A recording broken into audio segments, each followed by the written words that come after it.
देवं सुरासुरैः वन्दितपादपद्मं लोके जरामृत्युनाशं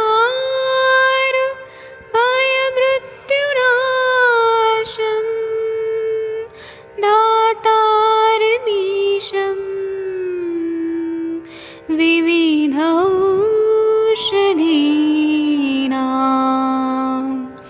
शङ्खं चक्रं जलौकां दधतं मृतघटं चारुतोर्भिश्चतुर्भिः सूक्ष्मस्वच्छादिरुद्यं शुकपरिविलसन्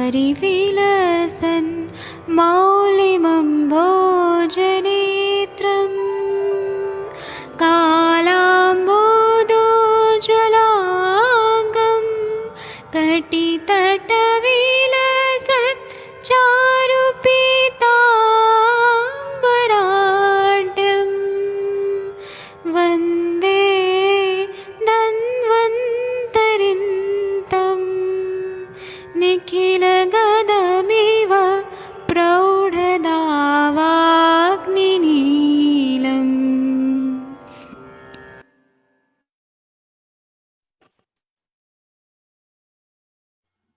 प्रणाम सभी लोगों को। मैं वैद्य अरविंद पाठक पुणे महाराष्ट्र से आप सभी लोगों का स्वागत करता हूं। सभी लोगों को कोटि कोटि प्रणाम करता हूं। अभी हम लोग माधव निदान पढ़ेंगे। तो माधव निदान में हम लोगों ने कल वात के अलग अलग टाइप्स है वो पढ़े थे। आज एक बार रिवीजन कर लेते हैं कि अगर वात की अधिकता होती है तो क्या सिम्टम होता है, रक्त की अधिकता होती है तो क्या सिम्टम होता है, और पित्त की अधिकता होती है तो क्या सिम्टम होता है, कफ की अधिकता होती है तो वात्रक। अलग अलग टाइप्स किस तरह से रहते हैं और कैसे डिफरेंशियल डायग्नोसिस करना चाहिए। वातरक्त व्याधि है लेकिन उसमें अंशांश कल्पना से और भी जो दोष जुड़े रहते हैं तो उनसे उनका जो संसर्ग होता है या सन्निपात होता है तो क्या सिम्टम्स दिखते हैं उसको समझना जानना जरूरी है। तभी हमारे क्लिनिक में हम जब बैठते हैं तो जब पेशेंट आते हैं तो हमें सब समझ आता है। एक बार मैं रिवीजन कर देता हूँ कल वाला ही बात।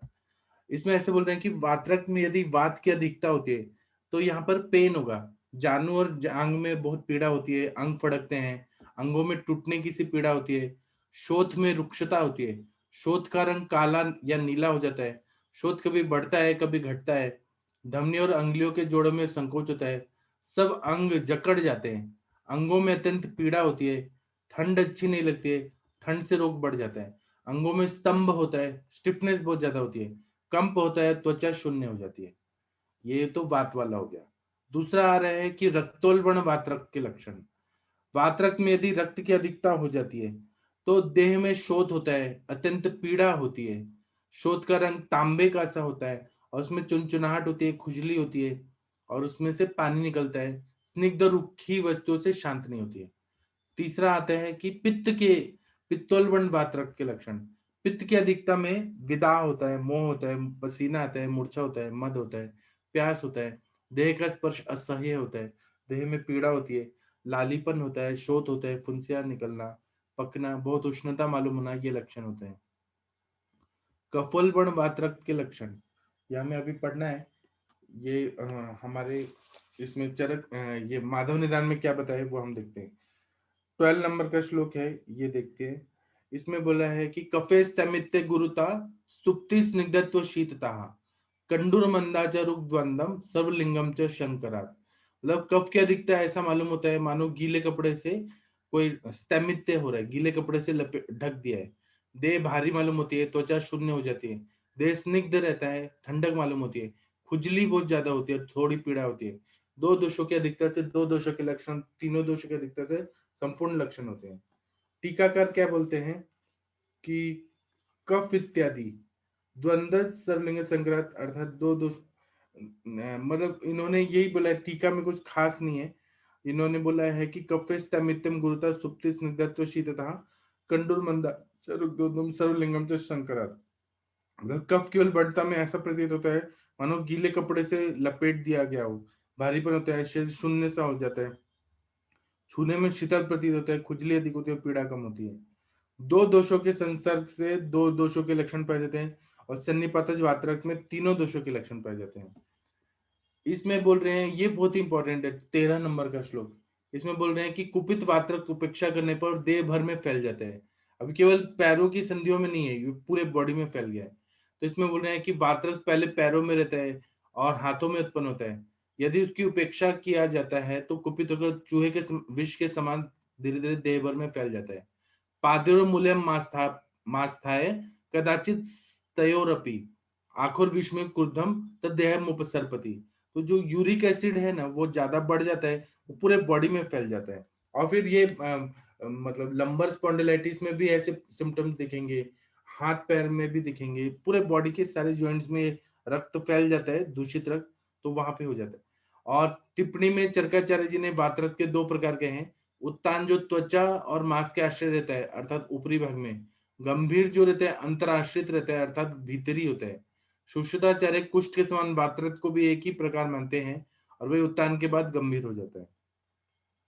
टीकाकार क्या बोलते हैं कि पादयोर जातम मत प्रतिक्रियमाणम देशांतरम व्यापनोति पादवस पादवधस्तयोरपि भवति इति दर्शन्नाः पादयोर इत्यादि आखोर विश्वमित्यनेन मंद विसर्पिता दर्शितवान् एतद् वात्रक्तम चरकेण द्विविध मुक्तम यदा उत्थानमत गंभीरम द्विविधम वात शोणितम त्वं मासाश्रयमुत्थानं गंभीरम त्वंतराश्रयम् इति सुश्रुतेन तु कुश्वद्व्युत्पत्तौ उत्थानस्योत्तरकालं गंभीरत्वमुक्तमिति मतभेद एव।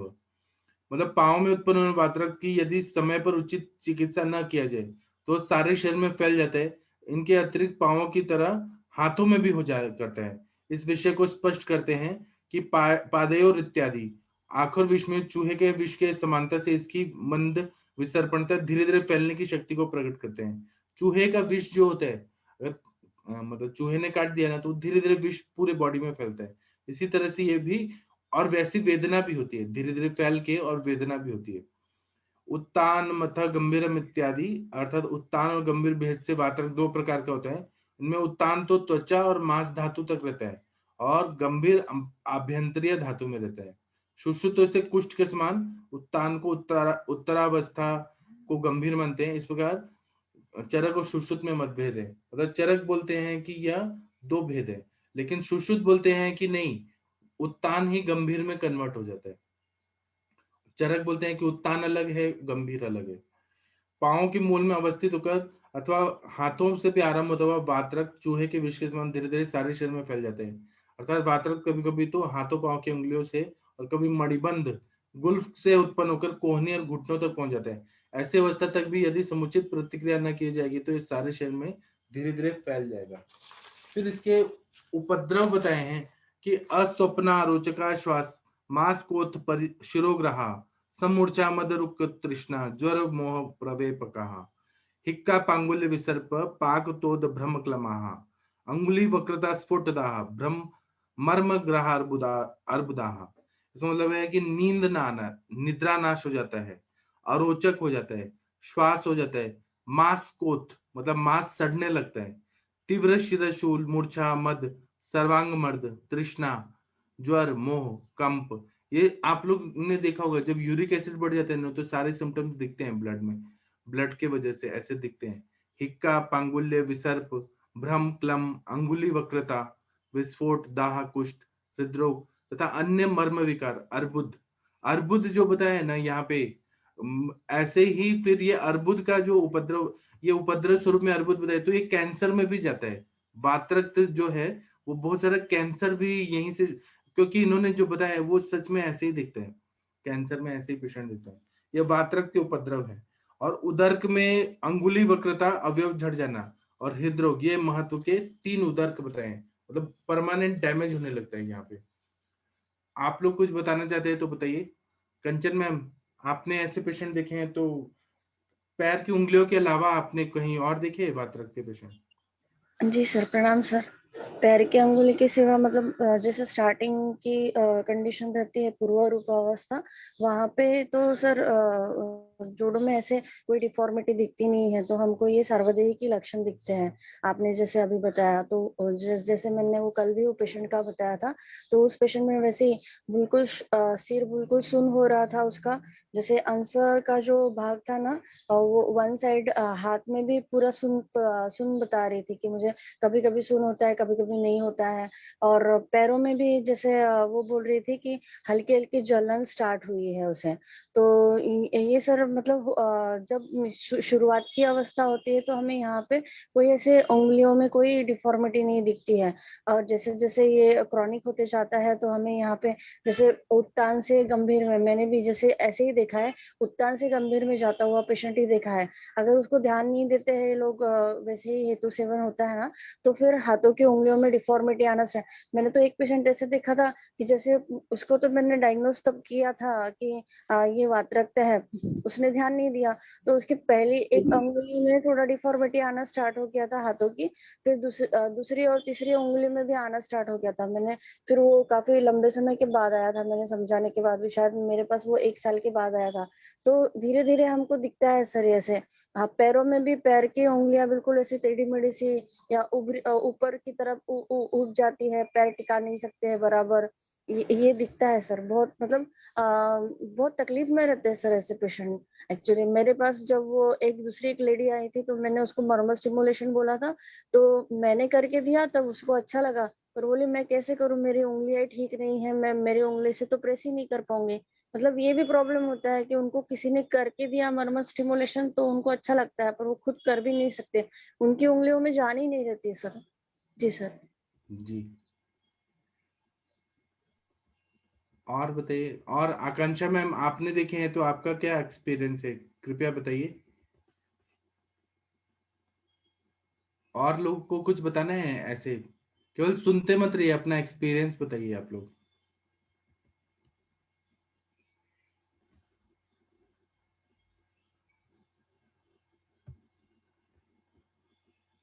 अनुरिता मैम, आप कुछ बोलना चाहती हैं? सर एक्चुअली कल तो मैंने बता दिया, लेकिन मुझे एक क्वेश्चन था सर। जो ये क्रिस्टल्स होते हैं सर, इसकी संप्राप्ति हम हमारे हिसाब से कैसे जोड़ेंगे? पित्त का स्राव और जो वायु ये गुण वायु है वो से वहां पे जो वातरक्त है दूषित, हाँ कहते हैं, उसको सुखा दिया। सुखा गया। लेकिन वो पर्टिकुलरली उसी जॉइंट में जो है प्राण संशय तो वहीं पर हुआ है ज्वाइंट में। हाँ स्थान संशय वहां पे हुआ, और वात प्रकोप ने वहां का मतलब मज्जा भी और सरगुण जो है पित्त का वो हटा के वहां पे प्रकोपित अवस्था की वजह से, बराबर ना सर? हाँ, तो हम उसकी प्रधानता से चिकित्सा तो रक्त मोक्ष नहीं करते हैं ना सर? रक्त मोक्षण करते हैं और तिक्त क्षीर बस्ती देते हैं, घृत हाँ, पान कराते हैं। क्योंकि सर अभ्यंग से मुझे इतना फायदा नहीं दिखा है लोगों में। मतलब हम अभ्यंग करते अगर तो पेन, गंभीर है तो कैसे होगा अभ्यंग से? हाँ पेन कम होता है या फिर कुछ, लेकिन उनको रक्त मोक्षण से जितना फायदा मिलता है उतना वो नहीं।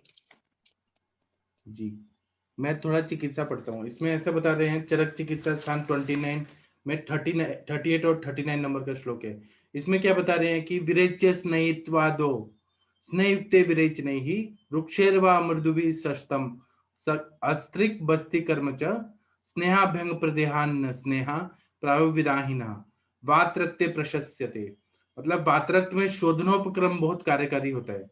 स्नेहन करना चाहिए, स्वेदन करना चाहिए, उसके बाद में स्नेह युक्त विरेचन करना चाहिए। स्नेह युक्त विरेचन नहीं करेंगे और रुक्ष विरेचन करेंगे ना, तो बहुत ज्यादा तकलीफ होगा। निरु और बस्ती का भी बारंबार व्यवसाय प्रयोग करना चाहिए। निरु और मतलब अनुवासन बस्ती। शोधनोपक्रम के बाद अभ्यंग, सेक, स्नेहपान, आहार, इन सभी उपक्रम करते हुए विदा न हो, यह देखना पड़ता है। वात्रक में वात और रक्त इनकी स्वतंत्र रूप से दुष्टि होने के कारण बस्ती देना पड़ता है, रक्त मोक्षण करना पड़ता है। स्नेहोपक्रम, ये 3 उपक्रम व्याधि प्रतिनिधि समझे जाते हैं। योग रत्नाकर में बोला है कि वात्रक में बस्ती का प्रयोग बहुत ही जरूरी होता है।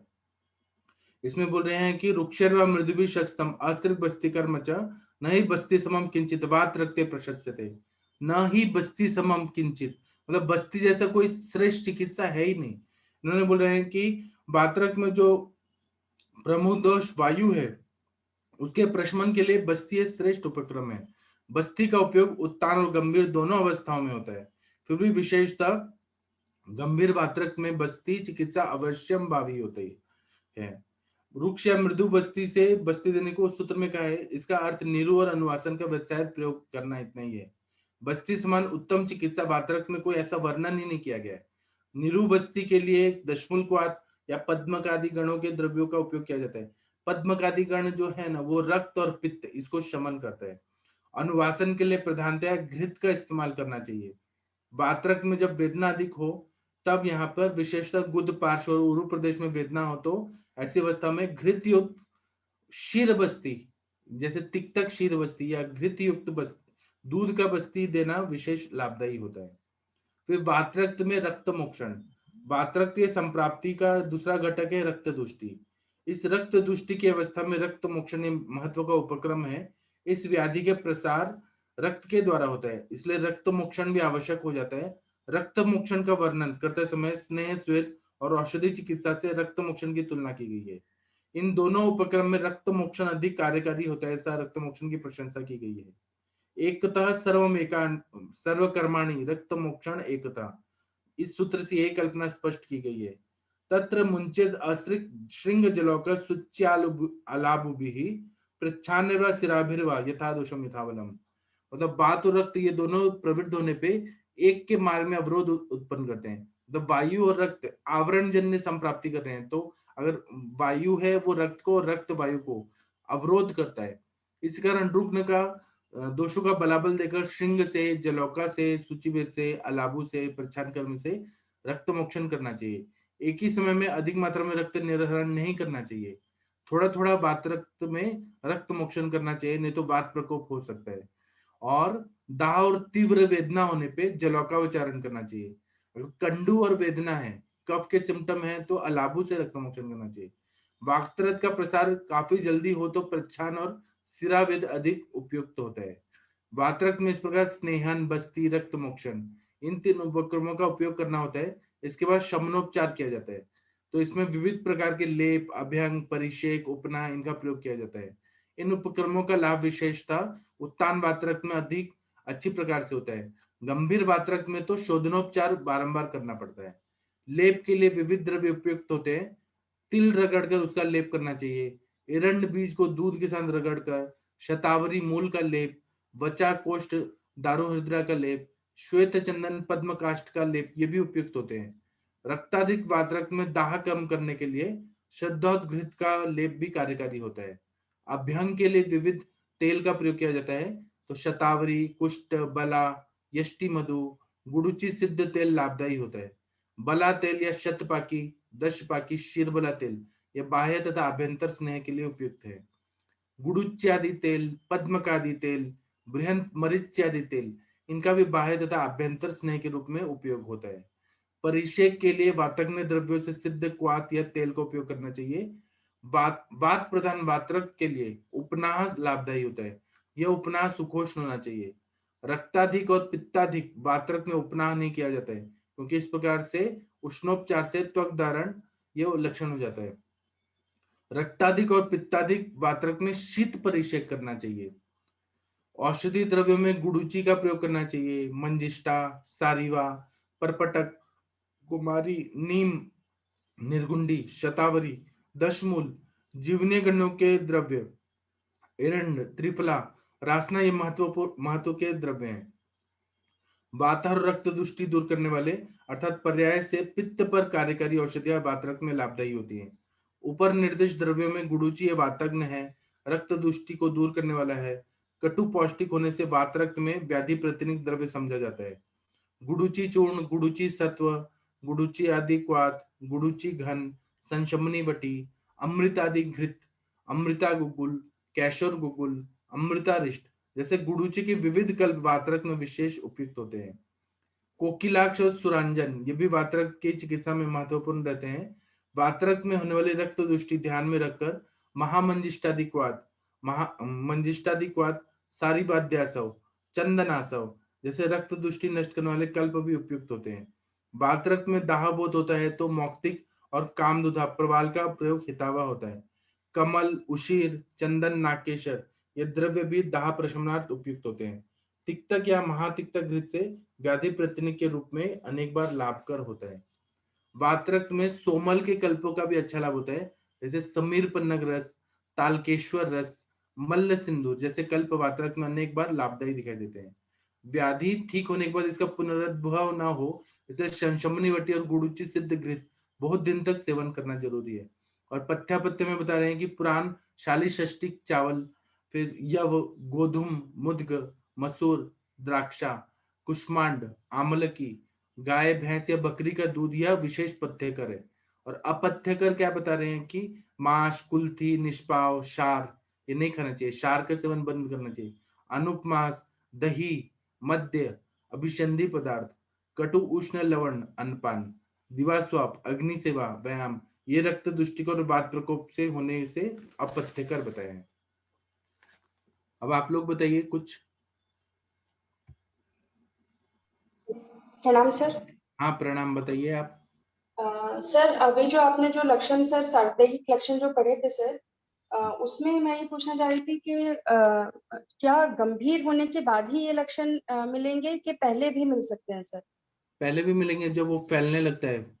अच्छा, मतलब जैसे इससे पहले हम लोग ने पढ़ा था कि इसकी जो शुरुआत है कि वो अंगुष्ठ के जॉइंट से होती है, तो यहाँ से मतलब नीचे से ऊपर की तरफ ये फैलता है, ये भी एक जगह पढ़ा था। तो ये क्या कहीं पे भी मतलब एकदम से भी लक्षण प्रकट कर सकते हैं? मतलब सार्वदेहिक वात और रक्त के भी लक्षण क्या इसमें पहले मिल सकते हैं? हाँ मिल सकते अगर दृष्टि होगी तो, और उसके बाद फिर संचति जॉइंट्स में होगी, ऐसा होगा सर? हो जाएगा। हाँ जी ठीक है सर। वो व्याधि जहां पे भी उसको खवैगुण्यता मिलेगी वहां पे वो व्याधि हो जाती है। प्रणाम। वात और रक्त की तो दृष्टि नॉन पहले होगी, स्टेरॉइडल उसके एंटी बाद। इंफ्लेमेटरी ड्रग देते हैं, जी सर। पेन किलर्स ही देते हैं वो। हाँ आशा मैम क्या बोल रही हैं, बताइए। प्रणाम सर, गुड मॉर्निंग। हाँ, सर इसमें ये पर्टिकुलर रहता है ना कि वात रक्त की शुरुआत हमेशा अंगुष्ठ मूल से ही होगी या फिर जो अपने स्मॉल जॉइंट्स है, फिंगर? पेशेंट पैर लटका के रखेगा हाँ जी। तो फिर हो गया। पैर लटका के रख रहा है कि नहीं वो देखना पड़ेगा। हाँ नहीं, मतलब ऐसा पर्टिकुलर नहीं है ना कि अंगुष्ठ मूल से ही उसका प्रारंभ होगा? नहीं ऐसा नहीं है, ऐसा नहीं है ना, मतलब कहीं से भी, मतलब आपकी किसी भी जो स्मॉल जॉइंट्स है उसमें से भी शुरुआत हो सकती है ना? हाँ हाँ। ओके ठीक है सर। ज्यादातर तो पैर के उंगलियों से शुरू होता है, ऐसा होता है। हाँ सर, क्योंकि कई बार है ना आर्थराइटिस और वात रक्त दोनों में डिफरेंशियल डायग्नोसिस करना बहुत मुश्किल हो जाता है जब क्यों? पेशेंट। अगर रेडनेस बहुत ज्यादा है, पैरों की उंगलियों में रेडनेस है, दाह पाक है, तो वो वात रक्त है। ओके, मतलब शोथ वगैरह होना और रेडनेस होना ये उसका पर्टिकुलर सिम्टम है? हाँ। ओके। अब पेशेंट को चलते टाइम जो ग्रेटर टो है, पैर की उंगलियां बहुत ज्यादा दर्द होने लगती है, स्वेलिंग आ जाता है। जी जी सर, मैंने पर्टिकुलर उसका जो क्लासिकल वात रक्त का पेशेंट देखा हुआ है, इसलिए आइडिया है मुझे। तो ठीक है। आरती शर्मा मैम, आपने कैसे पेशेंट देखे हैं, बताइए। प्रणाम सर। सर इसमें वात रक्त में मतलब जैसे रेड कलर के हो जाता है टो, मैंने मतलब पर्टिकुलर उस तरीके का देखा हुआ है जैसे ये बुक्स में क्लिनिकल प्रेजेंटेशन करते हैं। और जो ये हाथ पे भी ऐसा मतलब एक वाइट सा ऐसा हो जाता है मतलब डिपॉजिट। और एक तो मैंने ऐसा देखा था उसका 11 और या 12 था यूरिक एसिड, उसके कान के पीछे भी यूरिक एसिड का ऐसा क्रिस्टल जैसा डिपॉजिट था, और उसके लेग के ऊपर भी, शिन बोन के ऊपर भी ऐसे डिपॉजिट था। और उसमें बर्निंग सेंसेशन भी होती है, पेशेंट को दाह भी होती है, मतलब पेशेंट ऐसे बोलता है जैसे किसी ने पैरों को आग लगा दी, ऐसा फीलिंग रहता है। और पैर एकदम से रेड और मतलब एकदम से गर्म, और साथ में सोजिश वाला ऐसा स्वेलिंग जैसा रहता है पेशेंट को। और उसको मेन उसकी जो कंप्लेंट, चीफ कंप्लेंट है उसकी ये रहती है दाह और पाक, ये उसकी मेन कंप्लेंट रहती है। पेन भी उसको होती है, बट ये दो मेजर सिम्टम रहते हैं जो मैंने पेशेंट्स देखे इसमें। अच्छा, तो आपने मतलब कैसा देखा कि मतलब ये वाताधिक्य था कि रक्ताधिक्य था, पित्ताधिक्य था, कफाधिक्य था? सर मेरे हिसाब से उसको मतलब ये पित्त के सिम्टम ज्यादा थे, जो इन्फ्लामेशन वाले जिसे हम शोथ बोलते हैं, उसके सिम्टम ज्यादा थे उसमें। मतलब पेशेंट, कई पेशेंट ऐसे कंप्लेन करते हैं कि मैं पैर नीचे नहीं रख सकता। जब मैं पैर नीचे रखता हूँ मेरा मतलब जलता है पैर, जैसे उसको ऐसे फीलिंग आती थी। और उसके किसी किसी के तो इवन टो के साथ जो एंकल जॉइंट होता था वो भी स्वेलिंग होती थी। और मतलब प्रॉपर डिपॉजिट जो हम पढ़ते हैं बुक्स में कि ऐसा जैसे सफेद सफेद उसमें से दिख रहा होता था, वो लेग पे भी दिख रहा था, कान के पीछे भी दिख रहा था, और हाथ पे भी कईयों के दिखता है मेरे को, ऐसा जैसे सफेद सफेद सा पाउडर जैसे निकल रहा है, ऐसा दिखता था उनमें। जी, तो आपने क्या ट्रीटमेंट क्या दिया? सर मेरा तो 2 चीज इसमें फेवरेट रहता है, गुडुची और आमल की, मतलब इसमें जितना मैक्सिमम दे सकते हैं वो देते हैं, और केशोर गुगुल, मतलब ये 3 चीज इसको बहुत अच्छे से कंट्रोल कर सकती है। इसको चाहे वस्ती के रूप में हम यूज करें, चाहे इसको क्वाथ के रूप में यूज करें। तो मैं तो गुडुची का क्वाथ right from the first day मतलब पेशेंट को शुरू कर देती हूँ, साथ में आमल की रसायन हम दे सकते हैं पेशेंट को। और अगर पेशेंट वस्ती ले सकता है तो गुडुची आदि शीर वस्ती जो है वो इसमें काफी अच्छा काम करती है। और इसके अलावा जैसे पेशेंट को खाने में यूरिक एसिड में वो चीज़ें बताते हैं कि जो वेजिटेरियन सोर्सेज है उसमें मसूर की दाल जो पर्टिकुलर रहता है वो उष्ण होती है, और वो उसको मना करती हैं। और दूसरा जो पनीर रहता है, मिल्क प्रोडक्ट बाकी इतना रिएक्शन नहीं करते, पर्टिकुलर जो पनीर रहता है उससे उनको प्रॉब्लम बढ़ती है। कि मैंने एक पेशेंट देखे थे, वो आर्मी में थे और उनका ऐसा जॉब प्रोफाइल रहता है कि 9 to 11 months जैसे कई बार वो उधर ही रहते हैं, मतलब अपने जॉब पे ही। और जब वो घर आते हैं तो उनका कंटिन्यूस ऐसे ही रहता है कि यहाँ पे क्या है, जो मतलब पनीर एक डेलिकेसी की जैसे है, तो उन कंटिन्यूस पनीर पनीर ऐसे खाते रहे, तो उनको अकेला पनीर खाने से 2.5-3 मतलब ऐसा यूरिक एसिड का उनका जो रिपोर्ट था उसमें रेस था, अराउंड 9 पॉइंट समथिंग ऐसा कुछ था उनका यूरिक एसिड। तो मैंने जैसे पनीर उनका कम किया और साथ में ये डाइट शुरू की, तो अराउंड 1.5 महीने में वो विद इन रेंज आ गया था, मतलब बॉर्डर लाइन पे आ गया था। फिर और 1-1.5 महीना उनको जैसे ट्रीटमेंट दिया तो मतलब पूरा रेंज में आ गया था। जी, जी। ठीक है। और डॉक्टर प्रशांत भट्ट जी, आप कुछ बताना चाहते हैं? डॉक्टर प्रशांत भट्ट जी बिजी हैं क्या? जी सर, प्रणाम सर। हाँ, आपने वातरक्त के पेशेंट देखे हैं? हाँ सर, ऐसे पेशेंट आते हैं और इतनी गंभीर अवस्था वाले तो नहीं देखे मैंने, लेकिन हाँ जिनका यूरिक एसिड 9 है 8 है, और उनको उनको आपकी जो आपका एंकल जॉइंट है वहाँ पेन होता है, आपके पैरों की उंगलियों में पेन होता है, वहाँ पे जलन होती है। तो उसमें सर रक्त मोक्षण मतलब सबसे बढ़िया, मतलब और बहुत जल्दी आराम देने वाली चिकित्सा लगी। और उसमें जब रक्त मोक्षण करती हैं तो क्रिस्टल्स निकलते हैं एकदम, जैसे कांच के टुकड़े नहीं होते हैं वैसा, वैसा जमाव निकलता है, एकदम काला ब्लड रहता है जब उसको निकालते हैं। और उसको निकालने के बाद बहुत मतलब बढ़िया आराम लगता है। और इसमें सर अमृतादि गुग्गुल, कैशोर गुग्गुल, निम गिलो, गुडुची सत्तु, और बस आरोग्यवर्धिनी इस टाइप की दवाइयाँ देते हैं सर। और अगर वस्ती करें तो सर उसमें वही तिक्त क्षीर वस्ती या क्षीर वाला तेल का मात्रा वस्ती, इससे आराम हो जाता है सर। और हेतु बंद कर दें आप तो इससे ठीक हो जाते हैं सर। जी, सर और इसमें पर्टिकुलर आई थिंक शायद रेड मीट होता है, जो मतलब जो पेशेंट ज्यादा वो खाते हैं उनको भी रहता है, और वो भी मतलब बंद करना पड़ता है अगर कोई नॉन वेजिटेरियन है। जैसे ये अल्कोहल जो ज्यादा पीते हैं उनको भी ये इशू हो सकता है। उनका भी मैंने बहुत ऐसे पेशेंट देखे हैं जिनका ये स्पेशली ग्रेटर टो पूरा रेड ऐसा लग जाता है, ऐसा लगता है कि जैसे ही अभी मेल्ट हो जाएगा, बिल्कुल ऐसा कांच जैसा दिखना लगता है। तो वो चीज़ भी रहती है। और इसमें एक चंद्र प्रभावटी भी बहुत अच्छा काम करती है, मतलब मैं कई पेशेंट्स को जैसे 6-6 टेबलेट भी एक दिन में देती हूँ, तो उससे भी उसका अच्छा उसमें लाभ मिलता है चंद्र प्रभावटी से भी। जी, और योगा भी इसमें अच्छा काम करता है, प्राणायाम वगैरह वो भी इसमें अच्छा काम करता है।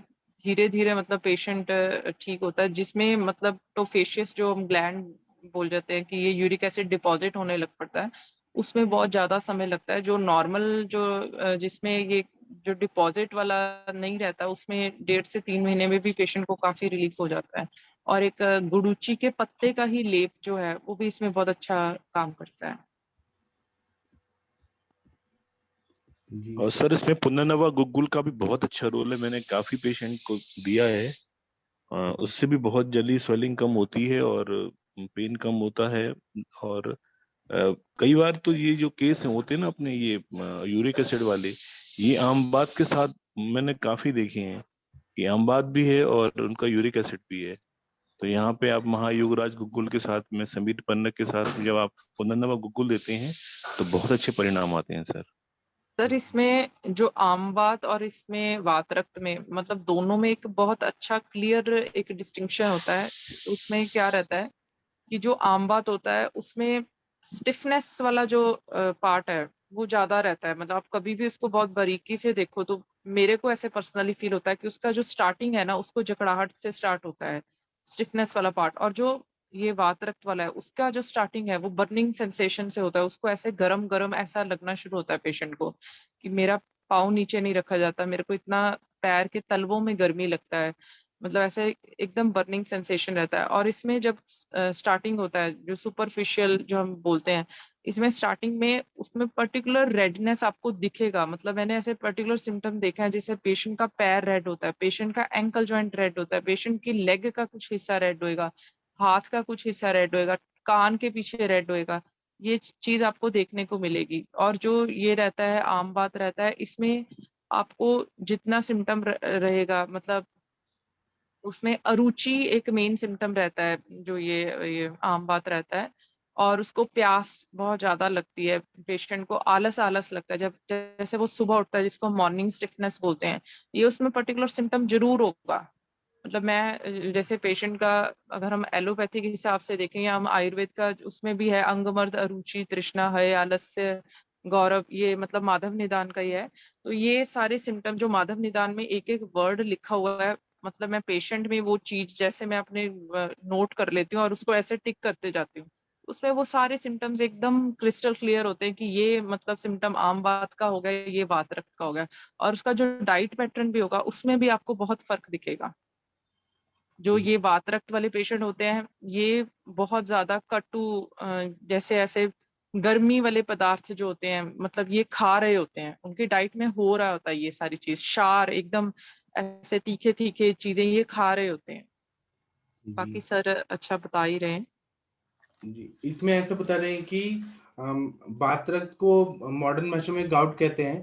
प्यूरिन नाम का एक विशिष्ट जो प्रोटीन होता है उसका सूक्ष्म पचन मेटाबॉलिज्म ठीक तरह से नहीं होने से प्यूरिन अच्छे से नहीं होता है ना, तो उसका डाइजेशन नहीं होता है, इसलिए वो व्याधि हो जाता है। शरीर में यूरिक एसिड बढ़ जाता है और जॉइंट्स में सोडियम बाईयूरेट का संचय होने लगता है। इसके वजह से संधियों में शूल होता है, संधियों में शोथ होता है।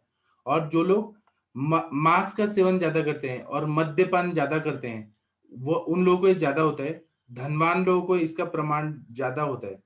सोडियम बाईयूरेट ये संधि प्रदेश में जो कार्टिलेजेस है, लिगामेंट्स है, टेंडन्स है, उन स्थानों में भी संचित होने लगता है और रक्त वाहिनियों में काठिन्यता आने लगती है। आर्टेरियोस्क्लेरोसिस और हाई ब्लड प्रेशर जो पैरों के भी है ना, रक्त वाहिनियां, वहां पर भी ये होने लगता है। उसके बाद में इस रोग की शुरुआत ज्यादातर पांव के अंगूठे से होती है। अचानक तीव्र स्वरूप का शोष होता है और ओश होता है, ओश बर्निंग सेंसेशन होता है और चोष होता है, थ्रोम्बिक पेन होता है। अंगुष्ठ प्रदेश में शोथ आता है, ज्वर भी आता है। पर्व संधियों में रक्त वर्णिता आ जाती है। क्रम से पांव के और हाथ के संधियों में विकृति होती है। इसके वेग बार बार आते हैं। और फिर बोल रहे हैं कि पर्व संधि के त्वचा के नीचे सोडियम बाईयूरेट संचित होने से कठिन स्पर्श ग्रंथियों की टोफाई उत्पन्न होती है। जैसे आपके स्क्रीन पे दिख रहा है वैसे एकदम बड़े बड़े से टोफाई अर्बुद टाइप बनने लगते हैं। कालांतर में ग्रंथिकाओं का दरण होकर व्रण भी उत्पन्न हो जाता है और इस व्रण का रोपण जल्दी नहीं होता है। तो ऐसे जो नोड्यूल्स फॉर्मेशन, ये टोफाई रहता है और बहुत ही कठिन स्पर्श का ये टोफाई होने लगता है, नोड्यूल्स टाइप। आप लोगों ने देखे हैं ऐसे ऐसे एकदम गांठ वाले वात रक्त वाले? सर एक चीज मेरे को पूछना था, जैसे जो ये वात रक्त के कई पेशेंट्स ऐसे होते हैं जो कितने समय के बाद आते हैं जब बोन डिफॉर्मिटी हो जाती है, तो वात रक्त और आम बात जो उस समय मतलब वात रक्त और आम बात में डिफरेंशिएट करना बहुत मुश्किल होता है जब वो मतलब नहीं, तो काफी फिर ज्यादा। आपको उसमें कॉमन दवाइयां निकालना पड़ता है ना। उसमें आपको फिर आम का पचन करते हुए जाना है, आम का पचन करना है। और फिर ये तिक्तक क्षीर बस्ती दोनों में काम करता है। और अगर आम बात के ज्यादा सिम्टम दिख रहे हैं तो वैतरण बस्ती जैसे द्रव्य देके कोष्ठ शुद्धि करेंगे तो फिर स्त्रोतरोध दूर हो जाएगा। मैंने मतलब सर एक ऐसा एक पेशेंट देखा था, उसमें मतलब किसी किसी जगह उसको ऐसे मॉडर्न वालों ने आम बात मतलब ऐसा रूमेटॉइड लिखा था, किसी किसी जगह उसका गाउटी आर्थराइटिस, सेम फाइल में ही। और वो काफी ट्रीटमेंट करवा चुके थे, वो दुबई से थे, कोई मुस्लिम थी लड़की, तो बहुत ज्यादा ट्रीटमेंट करा चुके थे, बट उसका मतलब आयुर्वेद में भी उसका इलाज हुआ था, तो उसका क्लियर डिस्टिंक्शन ही नहीं हो पा रहा था कि वो उसका यूरिक एसिड भी बढ़ा हुआ था और उसके सिम्टम आम बात वाले भी थे। तो कभी उसको जैसे बालू का स्वेद देना, 1-2 दिन के लिए उसको रिलीफ हो जाना, फिर उसको जैसे शीर धारा दिया मैंने, दशमूल शीर धारा दिया उसको, दशमूल में दूध मिला करके उसको ऐसे शीर धारा दिया, कभी उसको उस चीज से रिलीफ होता था। मतलब उसका इतना कंफ्यूजन वाला था और उसके हाथ पैर मुड़े भी हुए थे, तो बिल्कुल भी पूरे एंड तक मेरे को समझ नहीं आया मतलब होने वो दीजिए ना, पेशेंट का क्या था। दोनों सिम्टम आने दीजिए ना, उसमें क्या है प्रॉब्लम? ऐसा होता है ना। नहीं मतलब क्या हम कुछ मतलब इसमें हम नहीं कर सकते डिफरेंशियल डायग्नोस, जैसे जब स्टार्टिंग रहता है उसका मेन वही दो रहता है जो आपने व्याधियां अभी हो पढ़ा। सकती हैं, 2 व्याधियां साथ में हो सकती हैं। जी सर। आम भी था उसमें और वातरक्त भी था। वात और रक्त का आवरण जन्य, परस्पर आवरण जन्य भी होगा, गंभीर वातरक्त भी होगा, दोनों हो सकता है। ऐसे तो मैंने भी पेशेंट देखे हैं।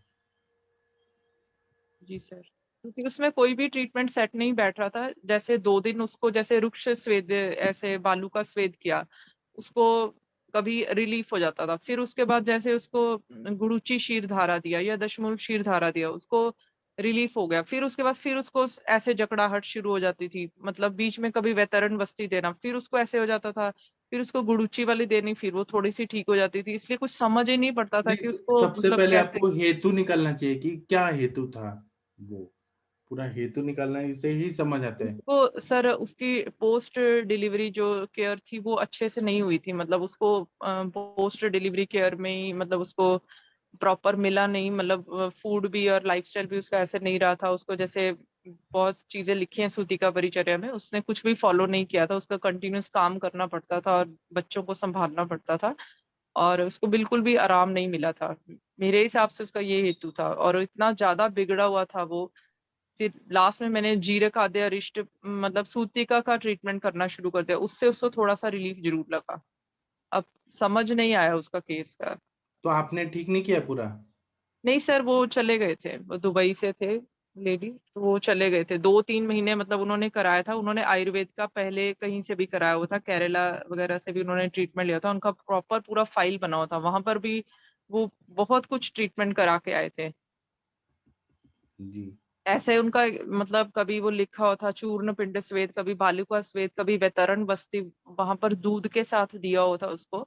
और मतलब इमली क्षार की जगह किसी किसी दिन उसको दूध के साथ भी वैतरण बस्ती दिया हुआ था, तो मैं उसका ये सारा फाइल देख रही थी।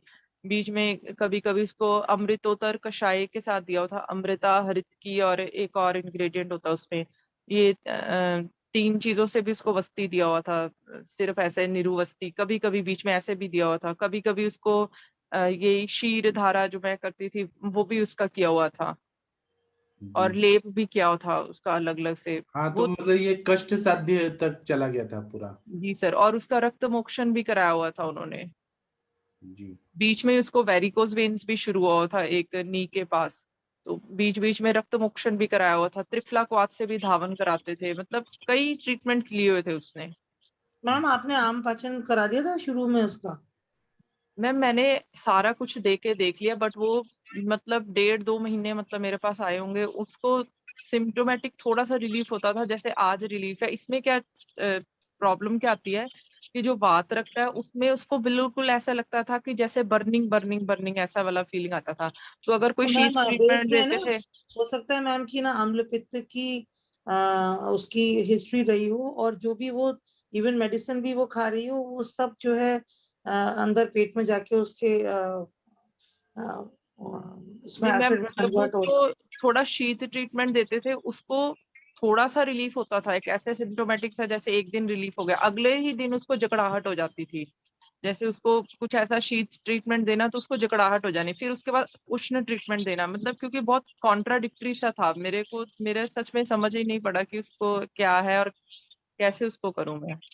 ऐसे में मैम लंबा एक्चुअली वो दुबई का पेशेंट था, तो उसको जल्दी हो रही थी, इसीलिए जल्दी जल्दी सब लोग ट्रीटमेंट्स बदल रहे थे, जहां तक लगता है।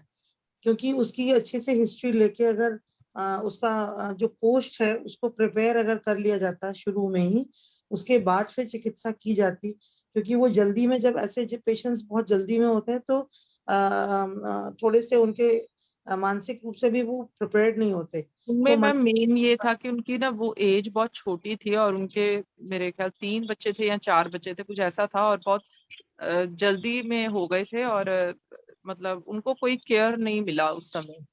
जो मेरे को समझ आया कि उनका जो सारा वो सिस्टम उनका जो था गायनी से रिलेटेड, उनको वहां से सारी चीज शुरू हुई। मतलब और थर्ड मैम बच्चे में उनका ऐसे प्रॉब्लम हुई। कुछ आपने उनको मनस के लिए दिया था, कुछ कुछ जैसे मानस मित्र वगैरह साथ में कुछ ऐसा कुछ चलाया था? नहीं मैम, वो नहीं चलाया था मैंने। उनका अफोर्डेबिलिटी भी इतना नहीं था, उनको ये नहीं मैंने चलाया। मैंने बेसिक ट्रीटमेंट अपना यही रखा, उनको ये मैं घर में ही बता देती थी कि ऐसे ऐसे करके आपने सेक लेना है या ऐसे करना है। जितना मैं कर सकती थी कर देती थी, बाकी उनको ऐसे घर में ही गाइड कर देती थी कि ये चीज ले जाओ और ये ऐसे करके करना है आपने। पर वो उसको रिलीफ नहीं हुआ था। उसमें मेन प्रॉब्लम ये आती थी, तो अगर मैं आपने कुछ ठंडा। कितना दिन ट्रीटमेंट दिया आपने? सर मैंने 1.5 से 2 महीना उसको ट्रीटमेंट दिया था। उसको सिम्टोमेटिक रिलीफ होता था, जैसे उसको थोड़ा अच्छा लगता था कि ऐसा कि जैसे जॉइंट खुल गया, थोड़ा 1-2 दिन चलने में अच्छा लगता था, फिर वो वैसे हो जाती थी, फिर अच्छा लगता था, फिर वो वैसे हो जाती थी। मतलब उसका कंटिन्यूस ट्रीटमेंट नहीं हुआ, उसके बाद से तो वो नहीं आए, उन्होंने जाना था या क्या, बट मेरे पास दोबारा नहीं रिपीट आए। उसपे मतलब सर दोनों दोनों चीज के सिम्टम थे, और उसके हाथ पैर भी मुड़े हुए थे। मेरे को समझ ही नहीं पड़ रहा था ये हाथ पैर वात रक्त से मुड़े हैं या आम बात से मुड़े हुए हैं। मतलब उसका टिपिकल ऐसा था, उसके नीज तक नहीं तो ऐसा पूरा आम बैंड बात हुआ के था। क्या सिम्टम दे? आप जो बता रहे सब तो वात्रक के दिख रहे हैं, ऐसे लग रहा है। आम बात के क्या सिम्टम थे? सर उनको जैसे सुबह जैसे वो उठते थे, जो मैंने हिस्ट्री लिया, जो जैसे वो सुबह उठते थे ना, तो उसको अपना शरीर सीधा करने में इतना समय लगता तो था। मतलब ठीक है ना, ये वात्रक में भी होता है। ओके, क्योंकि मैंने आज तक यही देखा कि जो ये मॉर्निंग स्टिफनेस रहता है उसको 15 मिनट से ज्यादा रहता था। कभी कभी तो ऐसा हो जाता था कि वो आधा घंटा से 1 घंटा ले लेती कि मतलब मैं अपना शरीर सीधा करके उठने की हिम्मत करूं, तो ऐसा हो जाता था। और कभी कभी उसको क्रोनिक कॉन्स्टिपेशन भी हो जाता था। तो ये वात्रक में भी होता है ये सब चीज? जी वो सर, वही वात्रक मैं भी वही इसीलिए मैं पूछ रही हूँ कि मतलब जब तो वो इतना। आपने बस्ती नहीं दिया होगा, टिक तक क्षीर सर बस्ती? बस्ती तिक्त शिर उस समय मेरे को पता नहीं था, तो मैंने तो तो उसको शमन आपके ट्रीटमेंट ही पेशेंट दिया को था। आमबत नहीं होगा, आपके पेशेंट को शुद्ध वात्रक था, तो टिक तक क्षीर बस्ती देती ना, तो जल्दी उपशम मिले। इसलिए तो यहाँ पे संभाषा में आने से बहुत सारे डाउट्स क्लियर होते हैं कि ये करना चाहिए, वो करना जी चाहिए। सर, बट सर जो ऐसी स्टेज होती है ना जिसमें बोन डिफॉर्मिटी हो जाती है, उसमें ना तो क्या कई पेशेंट्स में। वात्रक में नहीं होती है क्या? वात्रक थी। नहीं नहीं सर, वही चीज मैं पूछ रही हूँ कि जैसे वातरक्त में भी बोन डिफॉर्मिटी होती है, आम वात में भी होती है, बट कई बार क्या होता है कि जो वातरक्त वाली बोन डिफॉर्मिटी है उसमें कहीं रेडनेस देखने को नहीं मिलती। तो ये मैं पूछ रही कि उस समय हम कैसे डायग्नोस करें कि ये चलो, इसमें तो वो दोनों मॉडर्न पैरामीटर्स में भी उसके पॉजिटिव ही थे, बट अगर नॉर्मल में हम आप देखें उसमें तो। कंफ्यूज क्यों है मालूम है? क्योंकि आपने ना मॉडर्न का उसमें आरए फैक्टर देखा होगा, यूरिक एसिड देखा जी होगा, तो जी इसलिए सर। आप यहाँ पे कंफ्यूजन है आपको कि ये आमवत भी है। ऐसा नहीं है, वो वात्रक का ही पेशेंट था। आरए फैक्टर और यूरिक एसिड से पूरा कंफ्यूजन हो रहा है आपको। जी सर। हाँ, इसलिए बट गड़बड़ाती है। बट सर अगर प्रैक्टिकल देखें, चलो वो तो पेशेंट दुबई का भी था और थोड़ा वो उष्ण एरिया में ही रहने वाले लोग थे। डिफॉर्मिटी आया है तो वातरक्त में होता ही है।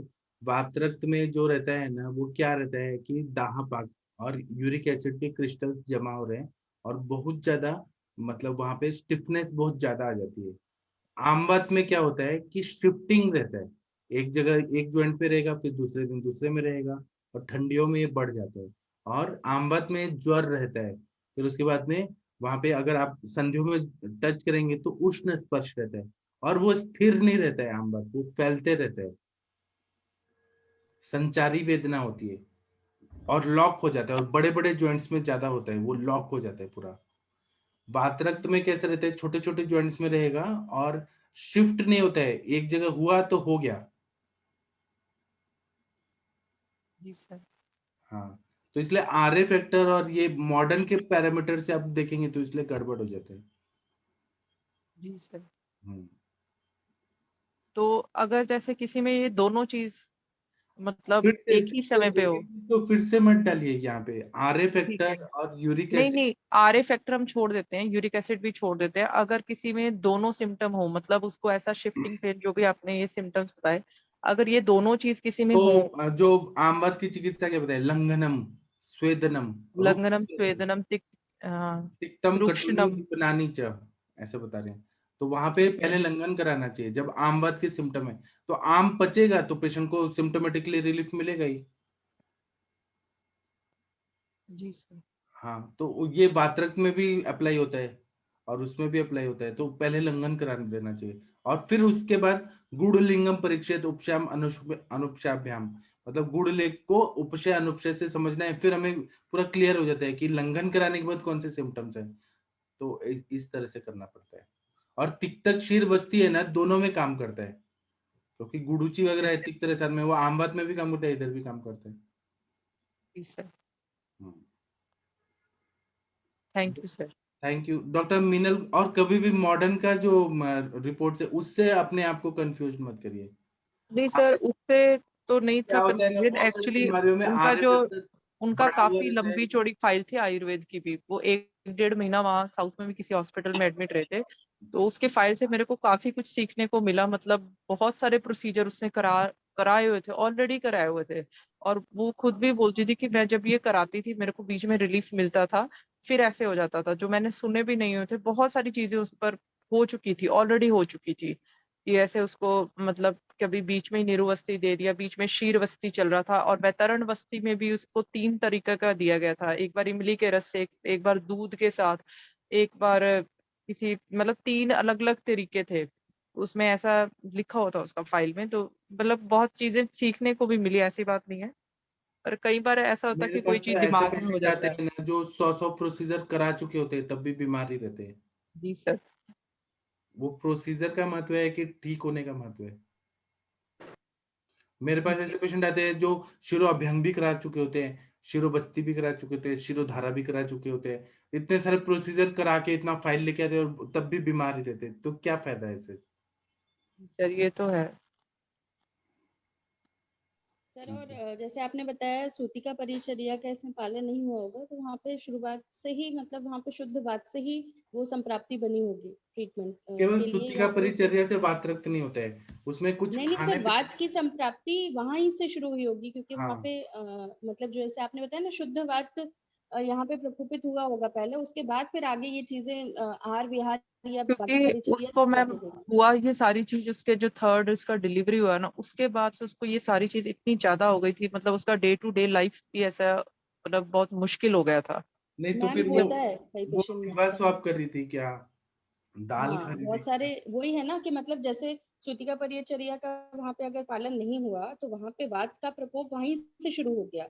ठीक है, और वहां उसके बाद उसके आहार विहार में जो भी हेतु एड ऑन होते गए उसके हिसाब से रक्त की दृष्टि या वात की दृष्टि में आपको सिम्टम बढ़ते गए बढ़ते गए बढ़ते गए, और साथ में वहां पे आपको वहां पे आम संचिति भी थी, इसलिए आपको थोड़े बहुत वहां पे आम के भी लक्षण मिल रहे थे, इसलिए वो थोड़ा सा मतलब डिफरेंट वो आमवात की तरफ भी आपको ऐसा लग रहा था कि वहाँ पे आमवात के भी लक्षण है, क्योंकि कहीं ना कहीं वहाँ पे आम संचिति होगी, क्योंकि पेशेंट का खान पान या आहार विहार उस तरीके का होगा, हेतु कहीं ना कहीं उसी की तरफ जा रहे होंगे। तो वहाँ पे यहाँ पे स्वतंत्र रूप से कहीं ना कहीं ये बात और रक्त की दृष्टि और साथ में आम संचय भी होगा, और इसकी वजह से अलग अलग लक्षण मिल रहे हैं।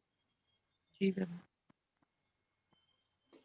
जी सर, थैंक यू मैम। लेकिन हेतु और निकालना चाहिए था, मुझे ऐसे लग रहा है कि हेतु और केवल सूती का परिचर्या नहीं पाला और हो गया, ठीक है वो है, वो एक कारण है, लेकिन और क्या हेतु का है सेवन। सर पर मैंने कई ऐसे पेशेंट देखे हैं जिनको सूतिका परिचर्या की वजह से आमवात, मतलब ठीक टिपिकल है, जो आमवात आपका के बात लक्षण सही सभी है। रहते हैं, शुद्ध आमवात के लक्षण। ठीक है, लेकिन और क्या हो रहा है, दिवा स्वाप हो रहा है, वेगावरोध हो रहा है, ग्रीन लीफी वेजिटेबल खा रहे हैं, रुक्ष अन्न खा रहे हैं, और भी बहुत सारा हेतु होता है, मल्टीपल हेतु भी निकालना चाहिए।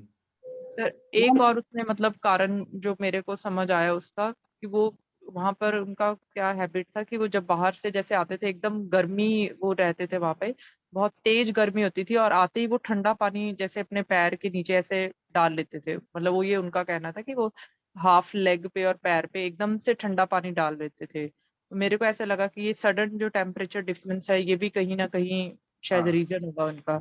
ऐसे एक हेतु और हेतु होंगे, बहुत सारे और हेतु होंगे। मैम मेरी भी एक ऐसी पेशेंट थी जिसमें मतलब शुरुआत में जब वो पेशेंट आई थी तो उसने ये सब नहीं बताया था, लेकिन मतलब डिटेल हिस्ट्री नहीं वो तैयार थी देने के लिए, थोड़ा सा नहीं होगी वो। उसके बाद 1 हफ्ते की मेडिसिन के बाद जब उसको थोड़ा सा जनरल ट्रीटमेंट, थोड़ा सा रसायन, आमपाचन, अनुलोमन वगैरह दिया, उसको जब फायदा हुआ तो उसकी डिटेल्स में कहीं ना कहीं उसका जब जैसी डिटेल्स दिया, उसको डेली कुछ ना कुछ चने स्प्राउट्स खाने की आदत थी, रात्रि जागरण था उसका, उसकी वजह से वेगावरो था क्योंकि वो तैयारी कर रही थी टीचिंग में। उसके बाद फिर आगे जाके उसकी संप्राप्ति जो थी वो समझ लीजिए एवीएन तक चली गई थी, और उसमें एक बार फॉल की भी हिस्ट्री थी।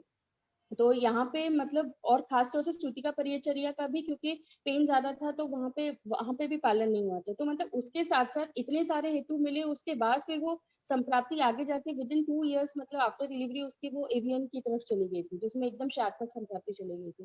तो वो कहीं ना कहीं बात के हम लोग को लक्षण मिल जाते हैं, लेकिन पेशेंट के ऊपर ही कई बार पेशेंट हमसे छुपाता है या तैयार नहीं होता है। तो जैसे जी जैसे पेशेंट ये क्लोज बिल्कुल सही क्लोज बात है होता आपकी, रहता है क्योंकि ना मैम, हाँ हाँ जैसे क्लोज होने लगे ना पेशेंट, उसको थोड़ा भी 20% भी आराम मिल जाता है ना, फिर से आप अपना केस पेपर लेके बैठेंगे तो एक एक चीज पर आपको और अच्छी तरह से डिटेल में बताते रहते हैं। हाँ मैडम, मैंने तो ये भी खाया था, ये भी खाया था, इवन मैं रोज चने की दाल खाती थी, मैं रोज चना खाती थी, वो एक एक पॉइंट पर आपको बता दीजिएगा और फिर नहीं, आपको जो फिर मैं पता आपको एक चलेगा। और जो केस बता रही हूँ वो सूतिका परिचर्या का केस था। उसमें क्या था कि वो सूतिका परिचर्या का तो उसको इशू था ही, उसको बहुत शुरू से वो बोल रही थी कि बिफोर मैरिज ही मेरे को आदत है कि मैं जैसे उसको कोई वेग होना तो उसने जैसे यूरिन के लिए, मोशन के लिए, तो वो जाती नहीं थी, बोलती थी कि मैं कितनी कितनी देर ऐसे खड़ी रहती थी कि ये काम करके जाऊंगी, ये काम करके जाऊंगी। तो ऐसे करते करते उसको ये सारी चीज डेवलप हुई थी, और उसको काफी ज्यादा उसका ऐसे जॉइंट स्टिफनेस और ऐसा था कि उसको मतलब बिल्कुल मोड़ नहीं सकती थी वो अपने अंग। तो ऐसे था वो मतलब केस, बट शुद्ध आम बात का था तो वो बहुत जल्दी कवर हो गया, क्योंकि उसमें मेरा मेन ट्रीटमेंट ये था कि आम पाचन इसको जितना जल्दी हो इसको फटाफट से कराया, और वो जल्दी रिकवर हो गया था। तो वो मतलब शुद्ध वो था केस। ये आप ठीक बता रहे कि पेशेंट पहले बार में नहीं बताते, उसको बार बार उसको पूछना पड़ता है। जी सर। इवन जब अगर पेशेंट बताए ना मैम कि अरे मैम कल हमने बस्ती ली और हमारा पेन बढ़ गया, तो ये उसी के ऊपर हमको पेशेंट को डालना चाहिए, ये हमारा होना चाहिए कि जरूर आपने इसमें से कुछ किया है इसलिए पेन बढ़ा है, इसमें बस्ती का कोई रोल नहीं होता है। आप बताइए आप दिन में सोए क्या, आप बताइए कि आपने ये खाया क्या, उसके कारण ये चीज हो रही है, तो डेफिनेटली वो धीरे से फिर बाद में वो आपको बता देगा कि हाँ कल तो ये मैंने खाया था। ये अक्सर बस्ती कई बार हम लोग देते हैं और पेशेंट जब बोलता है अरे मैम मेरा तो पेन और बढ़ गया, तो हम पीछे सिर्फ एकदम कॉन्फिडेंट हो गए पेशेंट बोल देंगे ना आपने डेफिनेटली ये काम किया है, इसके सिवा ये हो ही नहीं सकता है, फिर बाद में पेशेंट उसको एक्सेप्ट भी कर लेगा। और वो गंगवार सर के पेशेंट में ऐसे ही हुआ ना, सर ट्रीटमेंट दे रहे थे पंच पास्त्रोदी की बस्ती, और पेशेंट ने फ्रिज का पानी पी लिया तो उसका और सिम्टम बढ़ गया, आम बढ़ गया। ऐसा होता ही जी है। सर बिल्कुल ऐसा हो जाता है। एक्चुअली आकांक्षा मैम फाइल को क्लोज करके और हाथ पे हाथ रख के बैठ जाना चाहिए कि तुम बताओ, बिल्कुल मैम। शुरू करो, नहीं तो हम बस हो गया। जब आप फाइल हाँ क्लोज कर देते हो और उसके बाद कहते हो बस अब हो गया, हाँ उसके बाद और पेशेंट की जो पेशेंट अटेंडेंट है एडमिट कर लेता है फिर गलती। जी हाँ, मैम। फिर पेशेंट के जो अटेंडेंट्स है ना उनकी तरफ भी थोड़ा रुख रख के कि आप बताइए, आपको तो पता ही होगा, फिर ये पेशेंट अपना सारी चीजें बताना शुरू करते हैं। जी बिल्कुल मैम। जी जी अभी मैम, सही बताया आपने। मेरे भी अभी एक साइकोलॉजिकल पेशेंट ही चल रही है, उनको आर्थराइटिस के सिम्टम्स भी हैं और साथ में फाइब्रॉइड भी है, ओवरिन फाइब्रॉइड। पथ्यावधि का पालन करते ही नहीं है, फिर हर 5वें दिन में बुलाते हैं ना तो कोई ना कोई नई कंप्लेन लेके आ जाते हैं। ऐसे केसेस में क्या करना चाहिए सर? और अभी तो उनको रेक्टल प्रोलेप्स का भी हो गया, चलते रहे। क्योंकि पुणे में इतने बड़े बड़े डॉक्टर्स हैं ना, उनके पास 40-40 साल से पेशेंट आ ही रहे हैं। वही पेशेंट पत्ते नहीं पालते हैं, डॉक्टर भी क्या करेंगे? सर उनको देख के हमको दया आती है कि मतलब क्या बॉडी की हालत करके रखी है। तो पेशेंट मैडम एक्चुअली वो दया के पात्र होते ही नहीं है, क्योंकि आप जितना समझाएंगे वो मानेंगे नहीं। हाँ मैम, बीच में मैंने उनको क्लासिकल विरेचन के लिए प्रिपेयर करना था तो पनीर खा के आ गए, फिर उनको पूरा बॉडी में ईचिंग वीचिंग होने लगे, फिर बोलते हैं कि नहीं मैडम आपकी मेडिसिन से हुआ है। मैं बोला ऐसा नहीं है, आपने ये खाया है उसकी वजह से हुआ है। अभी कल परसों आई थी तो बोल रही थी कि मेरे को रेक्टल प्रोलैप्स जैसा लग रहा है। तो क्यों बता रही, क्योंकि आपने वो विरेचन के लिए टैबलेट वगैरह, मतलब मैंने त्रिवृत तौल्य दिया था उनको, तो बोले उसकी वजह नहीं, सोनामुखी चूर्ण दिया था, बोले उसकी वजह से हो रहा है। मैम उसमें आप एक हिस्ट्री लीजिएगा, बस एक क्वेश्चन पूछेगा कि तुम बाथरूम में कितनी देर बैठती हो, वहाँ पक्का वो 15 से 20 मिनट अगर आपको बताएगी तो आप हाँ उसको उसी मैम, समय उनको डाल सकते क्रॉनिक कॉन्स्टिपेशन है ही, तो वो हैं। बैठती हाँ है। डेफिनेटली, क्योंकि अगर आपको कॉन्स्टिपेशन मिला है वो पेशेंट पक्का 15 मिनट बाथरूम में बैठता है और वो वेग का उदीरण करता है, और जहाँ पे ये सिम्टम आए आपको डेफिनेटली रेक्टल प्रोलैप्स आने ही आना है पेशेंट में। नहीं एक्चुअली मैम उन्होंने हिस्ट्री छुपाई थी, उन्होंने मेरे को अभी कल परसों आई थी तभी बताया कि उनको आगे पाइल्स हुए थे। मैं बोली अगर आपको पाइल्स हुए थे then you have to told me कि भाई, तब मैं उनको तीव्र विरेचन ना दे के त्रिवृत तौल्य या ऐसा कुछ दे दूं। कहीं जाके मुझे अंदर से गिल्ट फील हुआ कि नहीं मैंने सोनामुखी चूर्ण दिया तो उसकी वजह से प्रोलैप्स नहीं हो गया ना। ऐसे तो मैम ऐसा नहीं हो सकता एक बार के ट्रीटमेंट, इम्पॉसिबल है। हाँ वैसा नहीं होता है, क्योंकि अगर क्रॉनिक कॉन्स्टिपेशन है, प्रोलैप्स तो वैसे भी रातों रात नहीं होता है, और ये दिए हुए तो काफी टाइम भी नहीं हुआ है, अभी मतलब 5-7 दिन पहले ही दिया था। पेशेंट गाइड करते हैं हमें, खुद पथ्यापथ्य नहीं पालन करते हैं या हिस्ट्री छुपाते हैं, फिर हमारे ऊपर ब्लेम डालते हैं। अभी हम थोड़ा वैसे ये ब्रेक ले prolapse लेते हैं। में क्या करना चाहिए, थोड़ा अगले सेशन में बताइएगा, क्योंकि हाँ है ना। जी सर। ब्रेक ले लेते हैं 5 मिनट, फिर मिलते हैं। जी प्रणाम सर। प्रणाम।